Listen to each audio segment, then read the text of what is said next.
Hello, everyone. Welcome to episode 229 of the J Situation Podcast. I'm recording this on September 17th, 2024. How are all you wonderful folks doing today? Yeah, hope you're doing well. I'm doing pretty well. It's Research Symposium week this week. So I'll be out of pocket, but I did want to speak with you today about the technical performance of the Savage AC30 that we covered in the paper last week. Yeah, that was published last week. It's the aluminum monocore 30 caliber rifle silencer. Pretty wild, right? Not really expecting that. It's pretty interesting, and I do think the performance was a little higher than some folks were expecting too, so we'll get into that today. And actually, something related that I want to hit really quickly here, you will notice that this silencer is direct thread only. Yeah, it has a titanium thread insert in the aluminum mount. Yeah, so that's to keep the weight down and make the whole thing pretty simple. Yeah, so now some folks like that type of thing. Some folks like the option to use their favorite mounts in the silencer with the universal back ends, which is different. I actually don't think there's a wrong answer per se. There is, however, preference on the user side, on the design side, and on the manufacturer side. And sometimes all those things align, but sometimes they don't. Yeah, so we're going to see what new trends transpire in the industry with regard to mounting. I think it's been quite the topic of discussion lately. It seems like there are new things happening every day, in the silencer space with regard to technologies and different silencers that use certain technologies. And it also seems like there are new issues to tackle every day as well. Whether it be strange gas dynamics for signature suppression or alignment issues or weight or all kinds of different. There's always interesting problems that folks do tackle with different solutions. It's always a surprise. And speaking of a strange mount, I've been thinking about mounts lately, just because people have been talking about them. In the photo that I'm posting today, you will see a 3D printed Knight's Armament triple tap. And it's installed on a barrel. It's actually just loosely fitted on the barrel. That photo, it contains an upper assembly in parts that I'm going to be building. I'm going to test that mount along with a different mount in a Knight's silencer, and I want to see what happens. Okay? I literally purchased that triple tap mount to figure it out, and also for the nostalgia. I always did want a triple tap. I don't know if some of you know what that is. It's an old school compensator by Knight's Armament. They used to be made out of machined Inconel back in the day. I never got one of those, but so they brought it back, and they're 3D printing them out of Inconel now.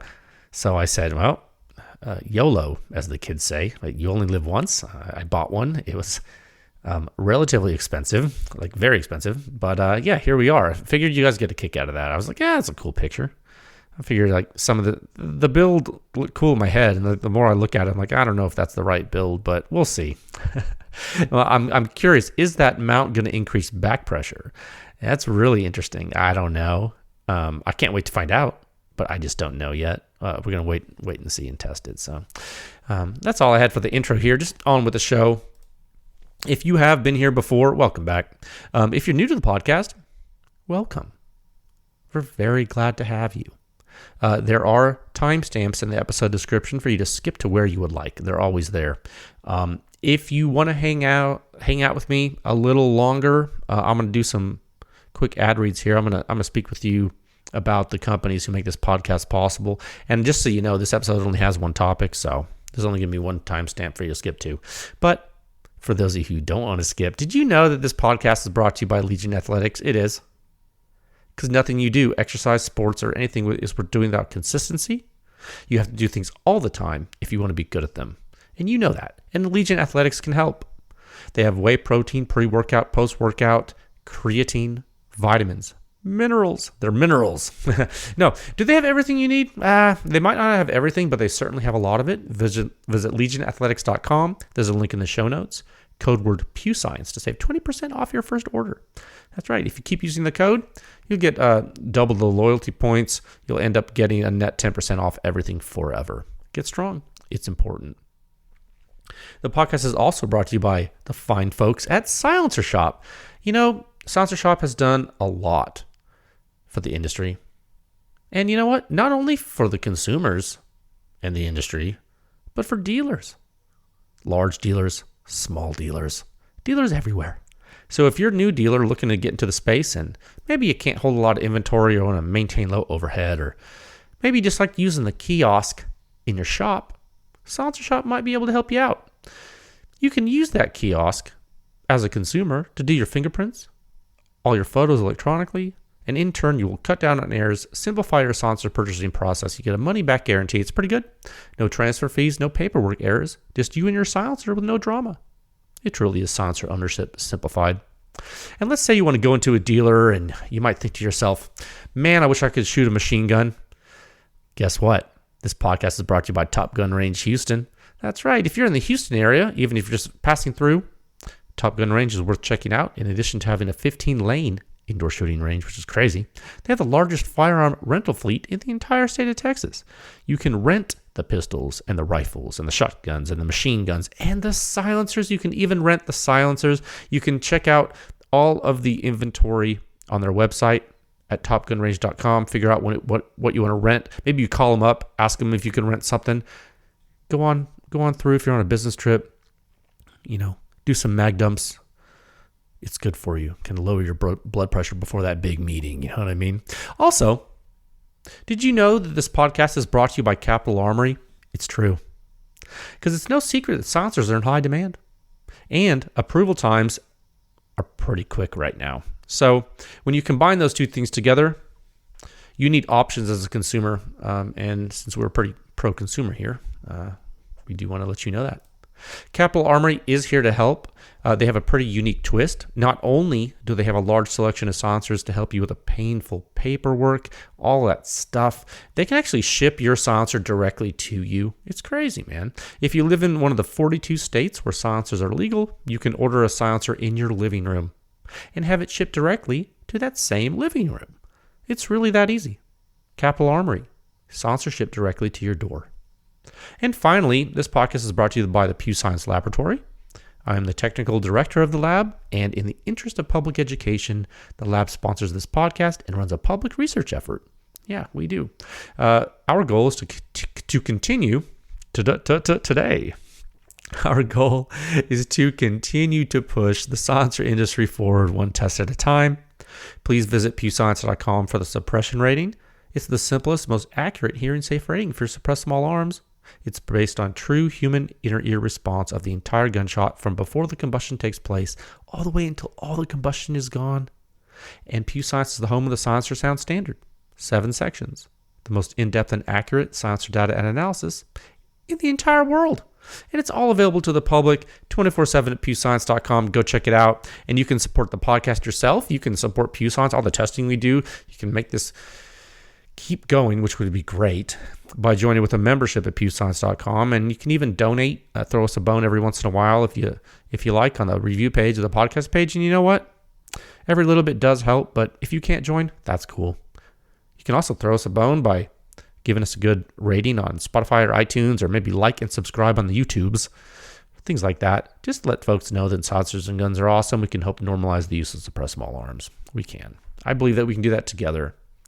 And so what I'm going to do is, since we only have one topic, I'm just going to go ahead and I'm going to kick this off with topic 1 at a time of 9 minutes and 19 seconds.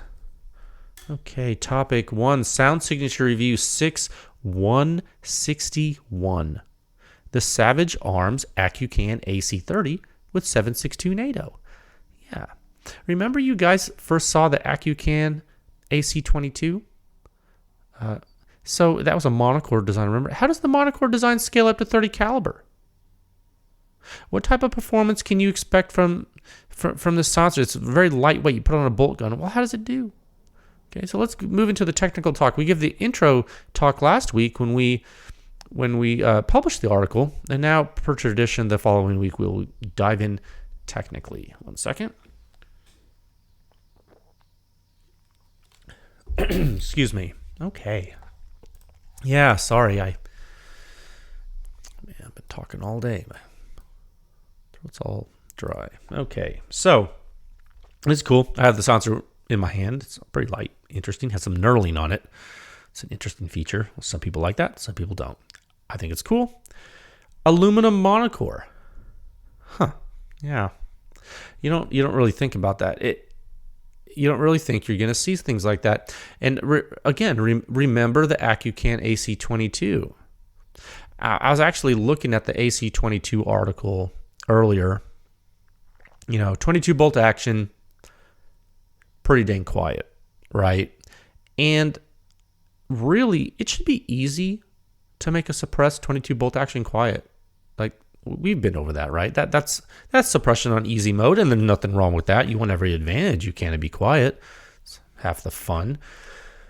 And, that was also true because that silencer is about 6 inches long or so. And when you think about the technology used in that silencer, with a lot of volume and pretty high thermal conductivity of aluminum, it makes sense that it would be quiet. When you think about a 22 bolt action, a fairly large 22 silencer, all things considered, with a lot of volume and a material like aluminum, it's not hard to convince you that it's quiet, right? It is. Now, there have been several monocore silencer designs over the years, and more than several. I mean, tons, really. And monocores, they're really not new. So I'll give you some weird ones. So I have an old Liberty Kodiak TL that I bought a long time ago, and that's Liberty suppressors down in Georgia. That's not the Pew Science client Liberty Precision Machine. Different Liberty. Liberty suppressors has been around a long time. And anyway, Dave out of Georgia makes some super interesting monocores. Super interesting. And the silencer I have from him, the Kodiak TL, boy, is that a humdinger. It's so quiet, dude. I don't think that they make that one anymore. I think they actually replaced it with a model called the Essence, if I recall that correctly. Anyway, I'm getting off track. That doesn't matter. But I'm just trying to there's like so many different monocores, and that's the point. We're not just talking about any monocores, right? Because if we were talking about just any monocores, we would then also have to include all of the modern 3D printed silencer cores too, wouldn't we? That's right, because technically they are monolithic in nature. So you would then call like a Huxworks Flow silencer a monocore. But we don't do that historically, right? It's not like the in the vernacular. In common vernacular in silencer design, we call a monocore a silencer that's essentially, it's basically like a solid piece of bar stock that has machine pockets that form the baffle voids. It's like, one of the most common and simple and effective configurations of a monocore is a slant baffle array. I mean, very common in rimfire designs, actually. And it's really, quite simply, you're machining cavities out of the bar stock such that if you look at it from the side, it looks like you have washers sitting at a 45-degree angle or something, more or less, give or take, that form the baffle stack. And that's a basic monocore, and it's pretty effective. Imagine you have a tube, and you put a washer in the tube, and you slanted the washer. That's kind of what that's a slant baffle.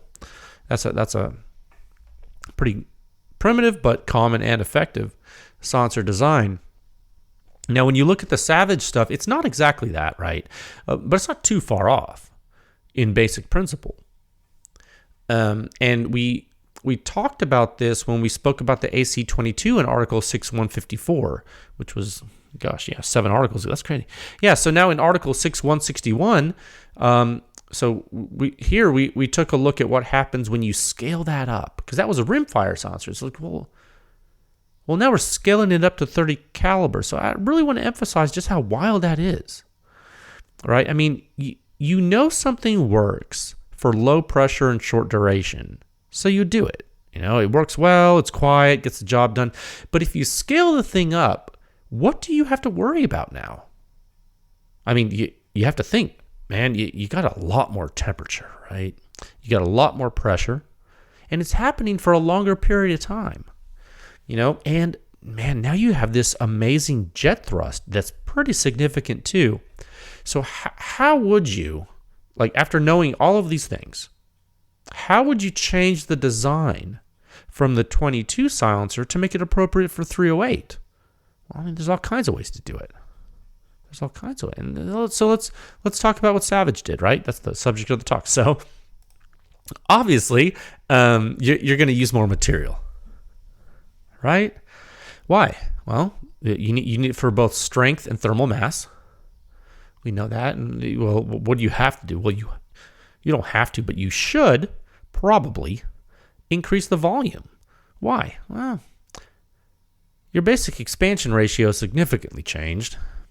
You have a lot more combustion volume. That's a lot higher pressure. You probably need to change your expansion ratio a little bit. And it's not just a ratio to scale the silencer. It's not like you do have to play with it a little bit. One thing Savage did, actually, they implemented a different type of blast baffle.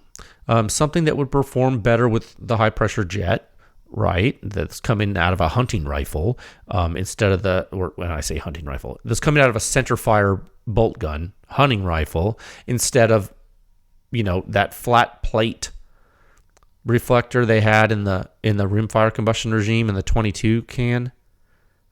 So they changed the blast baffle in this one. So you have your typical monocore geometry with pretty large expansion volumes in each cavity, right?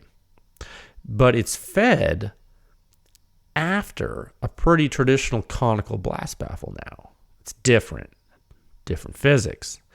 So you change the geometry of your first reflector, then it's a really good idea when the pressure gets high and you have a lot of shock fronts coming to look at the shape. I mean, it tends to work better when you have a cone shape. And you actually see that in pretty much every single rifle silencer that's produced that contains elements of conventional baffles. It's almost 99% of the time you get a cone blast baffle. And this one's no different. It's really not. So monocore with a cone blast baffle, different, but not unprecedented by any means. It's been a while since you've probably seen one like this, if at all, but they do exist. And so the interesting thing here, I'm going to kind of keep going with this before we get into the data. So, because I really want you to kind of appreciate this. So, the interesting thing is that to get the required volume for the performance they wanted,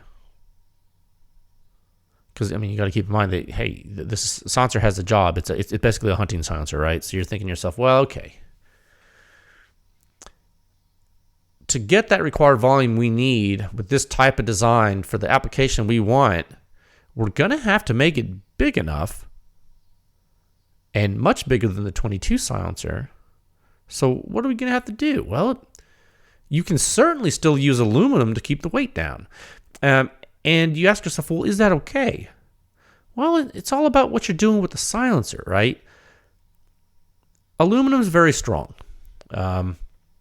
The alloy they're using it's a 7075 T6 alloy. It's structural grade of aluminum, so it's not pot metal or anything like that. But what do we know about metals in general? Well, we know that as we heat them, their properties do eventually change. This is true. What are two primary mechanical properties that you have to worry about or that you have to keep in mind that change when you heat a material? Or specifically a metal? Well, the first thing might be it's modulus. Yeah, Yeah. What does that mean when the modulus goes down and changes? Well, it means that the material is getting softer. Yeah. What's the second thing? Well, we talk about strength a lot, right? That's right. What happens when strength goes down? Well, it gets weaker. So those two things change as temperature increases for all metals, and not just aluminum. Okay, not just aluminum. So it just so happens that you can get aluminum softer and weaker a little bit more quickly than some other metals. That's true. Now, you got to ask yourself, well, do you have to worry about that? Well, not really. As long as you use the system right. Like here's an example that I was trying to think of an analogy to explain this. So let's say you go to the airport. You get on the plane, you got your headphones. Hopefully you had some some $25 sandwich that should have cost like $2. You're like, oh, this is such a good deal. I'm so hungry. Anyway, and then you're like, maybe you fly Delta and get the cool like Biscoff cookies. Oh, they're so good. So you get on your airplane, right? You're sitting on the tarmac there. Do you worry about the sun shining and hitting the airplane and heating it up on the runway before you take off and softening the aluminum wing structure such that the wing breaks off during takeoff and you careen off of the runway and burst into flames? Do you worry about that? Well, no, you shouldn't. If you do, you might have some irrational fear of flying. But you really shouldn't worry about that. Why? Well, it's because the airframe's designed to be okay at that temperature. It's okay. The sun's not too hot there sitting on the tarmac. The aluminum's going to be fine. Same goes for a silencer. Okay, it's the same concept. So this is a bolt gun silencer. Don't put it on your Mark 18 for a carbine class all day and do mag dumps through it. That's a problem. Savage gives you a firing schedule on their website. Go there and look at it. In fact, just 1 second. Let me pull it up because I had that. Hold on. AC30. Rated for anything up to 300 PRC. Okay. That's including 300 Win Mag, 308, 300 Blackout, 7mm, 6.5 PRC. Rate of fire, controlled. 1 round every 1 second for up to 20 rounds. Then cool to ambient temperature. Okay. So for a bolt gun, can you control yourself enough with this silencer to not shoot like more than 20 rounds every second? I mean, the test house we have doesn't even have a mag that goes to 20 rounds. So I couldn't even do it. You understand? So you're not taking this to the surface of the sun. It's a bolt gun can. Relax. Okay? I just want to let you know. So when you mind your P's and Q's, you'll find that you can get a lot out of stuff like this. It's a 7.9 inch silencer that weighs 10.8 ounces. And it still suppresses adequately for a hunting task for a lot of folks. And I think that's actually worth talking about too. So I'm trying to give you very practical information before we go into the data, right? 1 second. So, but let's talk about, so it is a hunting silencer, and therefore it's important to talk about the performance of the silencer so you have that in context now that you understand what it's for. So what we'll do, go ahead and pull up the article. That's article 6/161 on the website. It's on pewscience.com, section 6 of the Silencer Sound Standard. If you are a member, please pull up the member version of the article. If you're not, that's cool. Pull up the free version. You can follow along just fine at home. There's no skin off my back, and you're not going to get lost. No man, woman, or child left behind. So you pull up the article here. You got it? Cool. Bottom line up front, 22.2 muzzle suppression rating on the 20-308 bolt action, 35.0 shooter's ear suppression rating. For a composite suppression rating of 35.3. Okay, so not too shabby. What's it for? Shooting a deer or an elk or something as you're hiking, something like that. So how many shots are you gonna take there, Hunter? How many shots are you gonna take? I don't know, maybe 1 or 2. Oh, maybe three or 4 if something goes horribly wrong. The minute you shoot your 4th shot, something has gone horribly wrong. with this type of silencer, right? Or this type of hunt that's going on here. So unless you're a hog hunter, and you're probably going to be looking at a different type of silencer, because hog hunters have target-rich environments, and they probably use ARs, and you're a lunatic. And I understand. I used to be one of you. Not that I used to be a lunatic, but I probably still am a lunatic. But I did used to be quite the hog hunter lunatic. I mean, how can you not be? It's so fun. It ends up being work, then it stops being fun. But yeah, how many shots are you gonna take with this silencer? Maybe 1 or 2, maybe 3 or 4 if something goes wrong. I don't know. What does the suppression rating dose chart say to you for the shooter's ear in the free field, 1.6 meters above the ground, away from all reflecting surfaces? I don't know. Let's look. Scroll down the article. It's like the second graphic in the article, right? The suppression rating dose chart. It is in every article. This chart says, if you take your 35.0 at the shooter's ear in the free field, this chart says that rating's sitting right smack in the middle of the minimal suppression zone. Okay. And it says, mag or 2 might be okay before you get permanent hearing damage. That's good. That's good. Are we cutting it close? Yeah. Closer than some. Is it a lighter silencer, and will it get the job done for the intended use case? Well, our data analysis says that yes, it likely will. Now, before we go on and get technical in the hard data, I do want to iterate something I've spoken about on the podcast previously. Maybe it's been several years ago at this point, but I do want to speak about something regarding comfortable intensity when hunting. So keep in mind, the suppression ratings on the website, they're all in mil standard conditions, right? So what is that? What does that mean? Well, that's free field, 1.6 meters above the ground, right? Yes. So if you're in a ground blind, or if maybe you're in a tree line, maybe you're in both, what's going to happen, guys? Well, the suppression rating is going to drop. Why? Reflections. How? Well, reflections coalesce with the incident wave. That forms a reflected wave, and that amplitude is higher. That's how that works. What does that mean? Well, it's more intense. Yeah, so what do you need to do if your environment is uncertain? Well, you need some padding, some wiggle room, some margin. You need some safety factor if you're going to want a certain level of protection, right? Doesn't that stand to reason? Yeah. So that 35 you see there on the rating graphic for this silencer on that bolt gun, that 35.0, maybe that drops to 30. Uh-oh. Not sure though.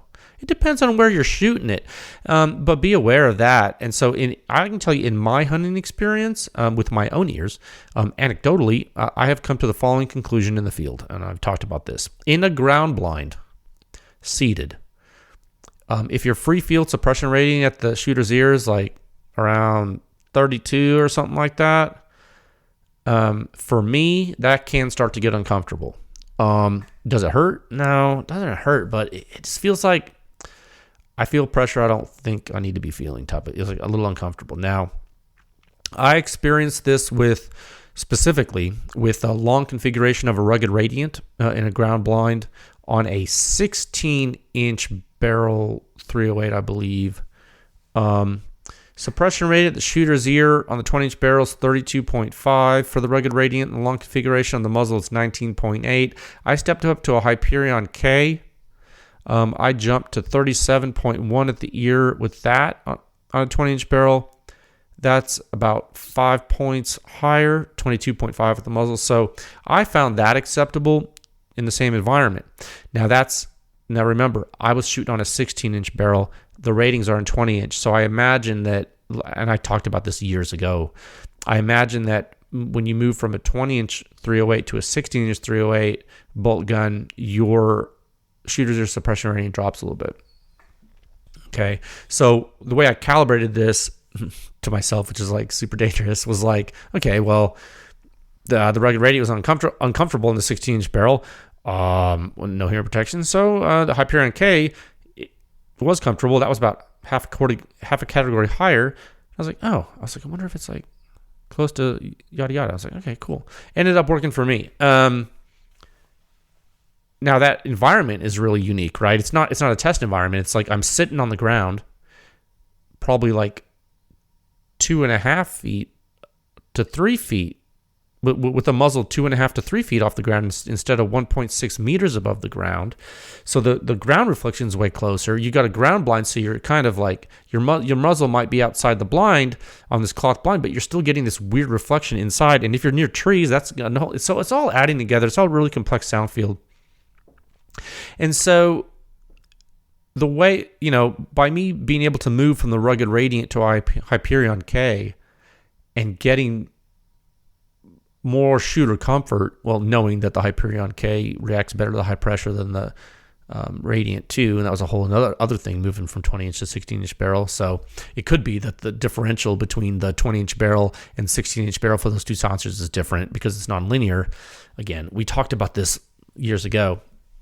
The point is, I found it acceptable to make a change based on the data in a real exercise. Now, was it a huge change moving from the baseline free field case 20-inch barrel of 32.5 to 37.1? I mean, is that a huge change? It's like a half a category change. Was I on the cusp? Well, yeah. I mean, if you're shooting a bunch and you're going to be in a different environment, I mean, would you want some more wiggle room here too? I mean, yeah, I think you would. I think so. So if you look at the Savage silencer, okay, what did it have? 22.2 at the muzzle. It was 35 flat at the ear on the 20-inch barrel. Okay, it's almost sitting where the Hyperion K is sitting on the 20-inch barrel, right? So if you're out in the free field, you're probably good. If you're in a ground blind, you still might be good. And that's how I use the dose chart. That's how you should use the dose chart. I mean, that's what it's for. I mean, it's an estimate, and it's intended as a guide. But you have to understand the environment you're in. If you have tons of reflections and your rating drops like a rock because of that, don't be surprised. Just be prepared. I mean, I know a lot of new silencer owners, they get their silencer, they go under a rooftop awning, like a metal awning next to a building, and start shooting. They're like, wow, it's kind of loud. It's like, yes, sir. Or ma'am, it is kind of loud. That's because you have blast waves reflecting off of all these surfaces, coalescing and coming back to you. If you're in the middle of a field, different sport, different physics. You see how we could compute or change, we could compute or change the answer from going to free field to reflected. But once you're in complex reflection land, you can never go to free field. It's with these type of waves, it's too complicated. That's why we test in the free field. That way we can take our data, and whenever we want later, we can do whatever we want with it. We have raw data in the free field. It's like when you if you're a photographer and you're and I'm not a photographer, so if I butcher this, I apologize. But if you're a photographer and you're taking really nice pictures on your fancy camera, and the format that you're shooting in is like raw format, I think they call it, where it's like not compressed. It's like it's gathering all the information. Some photographers, they like doing that, so then they can take the raw image file, they go on their computer later or whatever, and they get some fancy program, and they process it, and do stuff with it. Well, that's what you do with data acquisition too. It's the same principle. Think of it as we're acquiring the highest definition signature from this you could ever capture. The most beautiful red rose you've ever seen in your life. So beautiful on the screen you could almost smell it. It looks so fresh and great. That's what the signatures are on pewscience.com. The freshest of the fresh. Fresh to death, as they say. That's right. So let's look at that now. Let's look at the data, and we'll look at how this type of silencer behaves with Centerfire. Yeah, remember you saw how it performed with 22? We'll look at Centerfire now. So scroll down in the article, past the table until you get to the detailed signatures in Figure 1. Yeah, so here you have the free field blast overpressure measured at the mill standard location. Remember, it was 1 meter left of the end cap of the silencer, 1.6 meters above the ground. You know how I kept saying that? Well, that's where this pressure is measured. That's what that means. Cool, right? So here, you have the full pressure history in Figure 1A. And then in Figure 1B, you have a zoomed-in view in early time. And that's going to be really cool to look at because we're going to talk about some cool stuff. So when you look at the full history, you do see a faster blowdown than you would typically see with like a full-size, super high-performance silencer, right? So it's blowing down faster than you typically see with something like like a Nomad L or something, or like a Hyperion or whatever, okay? So why is that? Like physically, why do you see a difference? Well, you see a difference because combustion products are physically escaping from the silencer faster, and therefore the transition to ambient pressure, or zero gauge pressure, because keep in mind, atmospheric pressure is like 14.7 psi, so like gauge pressure would be like 0 psi. Like ambient, like atmospheric. So you're dropping a zero. You're dropping a zero gauge pressure. You're dropping atmospheric pressure faster than normal because the silencer is it's unloading more quickly. What you don't see here, though, is a really good look at the ground reflection, do you? Nope, you can't really see it that well. You can kind of see it if you know where to look, at the time you look. But the reason why you don't see it easily is because the silencer, although it is blowing down fast, it's not blowing down that fast, right? It's not blowing down super fast. And here's a recent contextual example for you. Remember the Cat Dirty Dave, the Cat DD, a couple of articles ago? You could really see the ground reflection in that one, right? Different silencer, different technology, different physics. So that's how that worked. And then what? You just saw the PTR Vent 1. Again, different sport. Why didn't you see reflection there? Well, amplitude was really low too.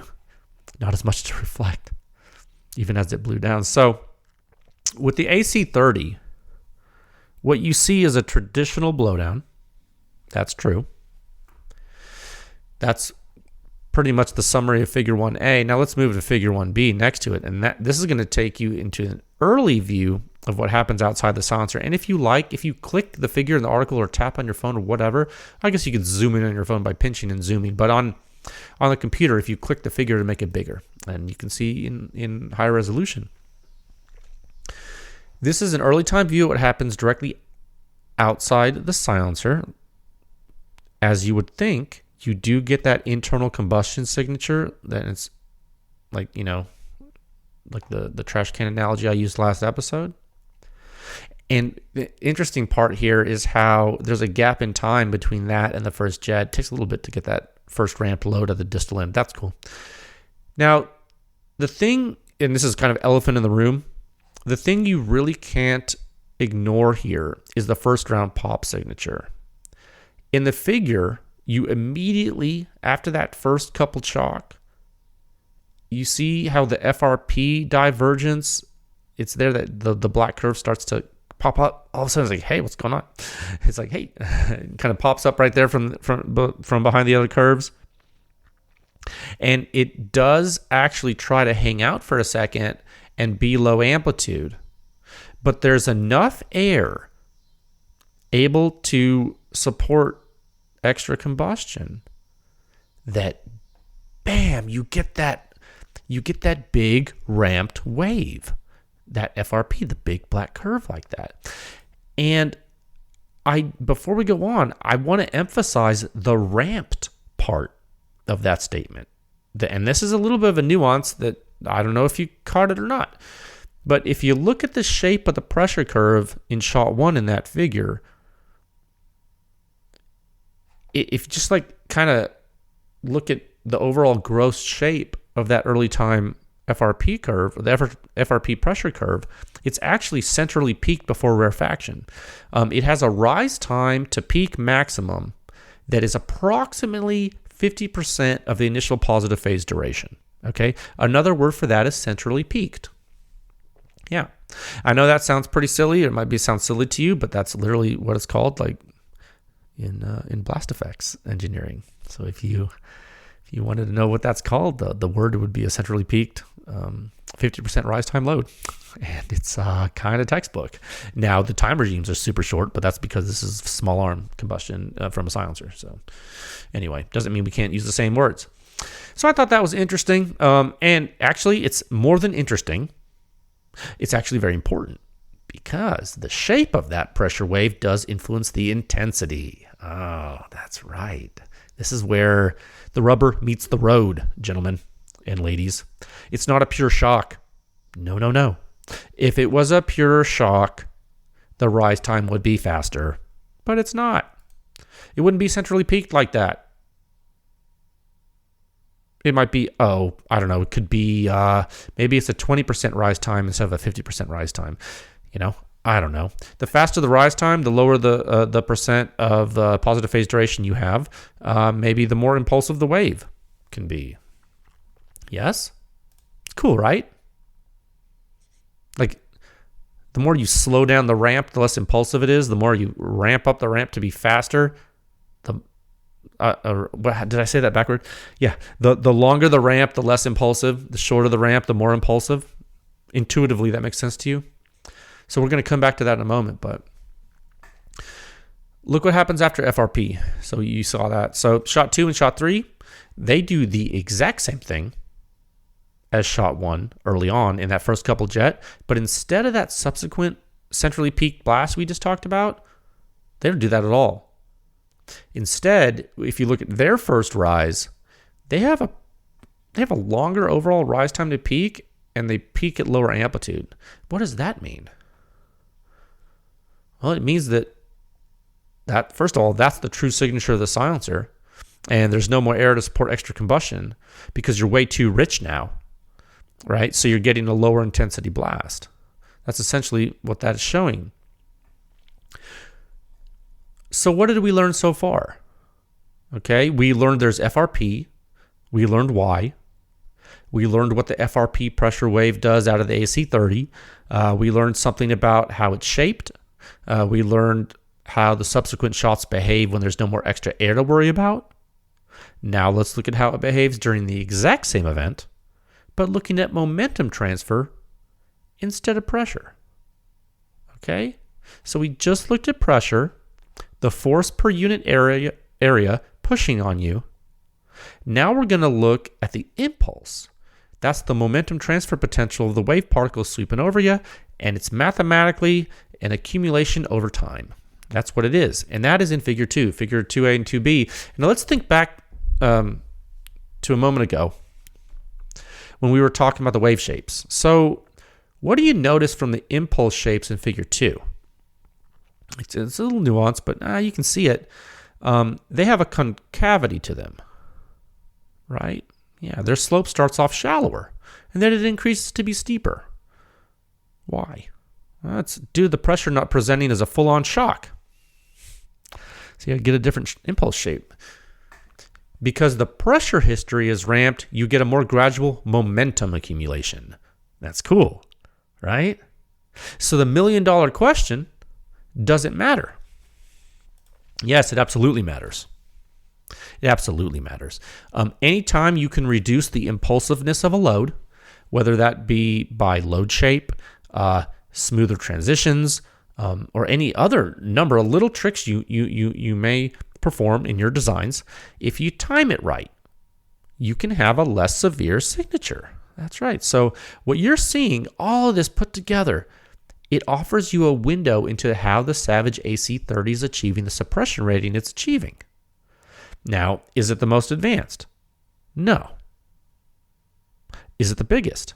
No. Is it the quietest? Also no. But what is it? Well, it's taking a simple technology.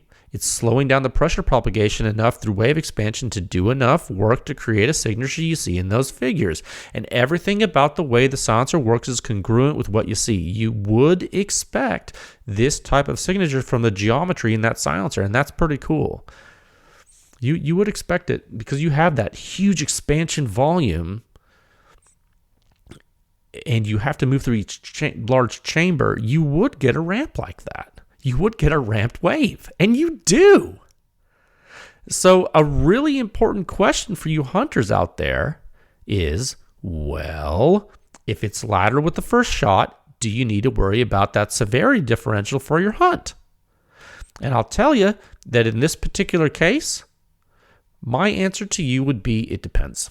And I know sometimes I hate when people tell me it depends, and I hate to have to say that, but you got to look at this. So the Savage AC30 sound field is somewhat unique in that the excess risk at the muzzle is about 20% or so for the first shot at the muzzle, okay? So, or adjacent to the muzzle. So at the shooter's ear, it doesn't do that.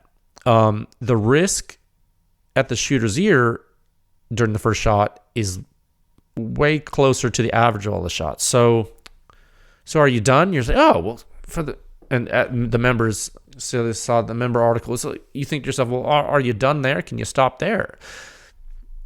Do you have the answer? If you're the shooter, and I would say, no way, Jose. No way, you're not done. Think about where you're going to be shooting. Let's break it down. Think about where you're going to be shooting. In the free field, the shooter may not experience a more severe first shot. That's true. That's what the data shows. They will hear a difference, sure, but the severity differential won't be that high. Now, what happens when you're outside the free field near reflecting surfaces? Oh, and maybe your muzzle signature starts to behave differently. Maybe you could more severely impact the shooter during the first shot. Maybe. I mean, remember, all suppression ratings are given in the free field. So this is nuanced, and it does matter both how the sound field is shaped, where you're shooting. The reality matters, in other words. So always keep that in mind. So I think that's good technical coverage. So now let's talk more about some performance comparisons. Those are always useful, I think. And remember, we just spoke about the concavity of the impulse slope. Right? So the simplified straight line slope of that initial rise, like if you were to do that just like crudely, well, you'd get the omega metric, right? And what does that do? Well, it places the silencer in a zone 4. And so if you look at figure 5 in the article, if you scroll all the way down past the member stuff, in the bar chart, if you look at figure 5, silencers in zone 4 and below are shown in that figure. And it makes the plot easier to read because there's a lot of silencers in this data set. So if you want to look how more compare than are shown in figure 5, you'll be encouraged to go to the ranking section of the standard section 7, and it'll be easier for you because you can sort the table and all that good stuff. Okay, yeah. So let's talk comparisons now. You look at the AC30 is about it's about halfway in the chart, give or take. So what are you beating here with the AC30 if this was a race? Well, you're doing a little bit better than the Sam NS. That's true. You're doing better than something like a Griffin Explorer. Has 2 R's in the end. I can never pronounce that right. You're actually kind of close to an HXQD762 in a way from Huxworks, or formerly that's an OSS silencer. And that's weird because they're so different, the two silencers. And really, I would say that because of that, you really need to focus on the free field because, gosh, near reflecting surfaces, the Huxworks silencers can do something kind of crazy. So what a strange comparison, though, right? It just goes to show you how different technologies that really vary significantly in design, they can produce human risk that's relatively similar. All of the things equal, like in the free field, and that's really interesting to me. I've always found that fascinating. So what else are you're smoking here? Well, you're doing better than a Q-Trash Panda. That's a good peg point for a lot of people, and that's relevant. And the long configure configuration of the rugged radiant, you're beating that too. And we talked about that. That's relevant to me. I used to hunt with the rugged radiant. The rugged radiant is just edged out by the AC30. So this one's closer. The AC30 is closer to the Hyperion K levels. Not quite Hyperion K, but close. But close. So those are really, really useful comparisons. They were to me. I hope they are to you. Okay. So yeah, that is the performance of the Savage AccuCan AC30. That's it. It's not much to say other than that's a very simple bolt gun silencer, very utilitarian, and it works. It's very light. You can take it apart for maintenance, which is interesting if you need to. I can't imagine you're going to need to clean it a lot based on the type of use of this silencer, but the fact you can, that's welcome to some folks. Some folks like to do that. Now, and I talked about this a little bit in the intro, it's direct thread only. So there's no universal back end, and that might be a detriment for some people. Sure. But you know what? Other people that they're using the silencer, something just sitting on the gun, they're not rapidly attaching it, all of a sudden or something, they might be fine. I will say though, and this is something that's important because it is a direct thread silencer, there are wrench flats on the like actual wrench flats on the silencer, both large and small. So you could use a little wrench to snug it down in the field if you were so inclined. Okay, and that's a real quick snug, and you'd be perfectly fine with that on a bolt gun. So that's cool. Yeah, it's interesting. So yeah, it's got a hard. It's like it's 70-75 T6 aluminum, right? So it's hard coat anodized. So it's kind of soft in the hand. You know what I mean? I don't know if I can explain that, if I do that justice, but it's cool. Someone on the internet, I want to say, when I posted this last week, they're commenting on the looks and on the white engraving. They're like, "Oh man, it's like looks like you have white wall tires." And I was thinking to myself, man, some people like white walls. Some people when they buy new tires on the truck or the car, they like to have the white walls out. I don't know. It's a whole thing. But yeah, it's interesting. The mount, just so you understand, so it is user serviceable, and the serialized portion is the mount end that. It's aluminum, just like everything else, except there is a titanium thread insert in the aluminum mount for strength and robustness. Makes sense? Because titanium is stronger than aluminum. Yes, very good. It's cool. It's very cool. So really big thanks to Savage for trusting us to perform this characterization work. I'm really honored. I think it is a really interesting silencer, and it's not too often we get to take a look at the performance of this type of technology on a Centerfire rifle like platform. We just don't look at this type of monocore. It's pretty rare nowadays. So even if you're not interested in the silencer, at the very least, I think it's really an awesome addition to the pedigree. It's an awesome piece of information for you folks to have in your back pocket, right? I mean, we've had several folks reach out to us that have used the silencer in the field. They've shared their experiences. That was great. We hope some of them are like, "Oh, that's helpful." I'm like, I'm glad it's helpful. They look at they hadn't seen the dosing chart before. They're like, "Oh, that makes sense." I'm like, I'm glad it does. That's what it's for. Especially for something like this, where frankly, a lot of people are not going to be wearing ears. When you're going out to hunt a deer, a lot of people, and they have a silencer on the gun, they're not going to have hearing protection on. So man, the suppression rating becomes pretty important. So I hope this episode helped you understand how to use it, which I think some people forget about, and to qualify its use with all the cautions, like reflecting surfaces, barrel length, stuff around you, height off the ground. What are you doing? Just make sure. How far are you differing from the idealized mill standard conditions? That'll be your guide. Okay. So thanks for listening to the podcast today, guys. I hope it was informative. I will be out of pocket some of this week at a research symposium, but I'll be around if you need me. Please stay tuned next week for something really crazy. And I know I have told you that a couple times this year, and I do mean it every time I say it. Crazy things will continue. I do want to let you know that next week is going to be nuts. I'm not even ready for it, but I will be. I plan to be ready. So you should be ready too. Okay? Okay. Please stay safe out there, friends. I will talk with you folks again soon. Okay, bye.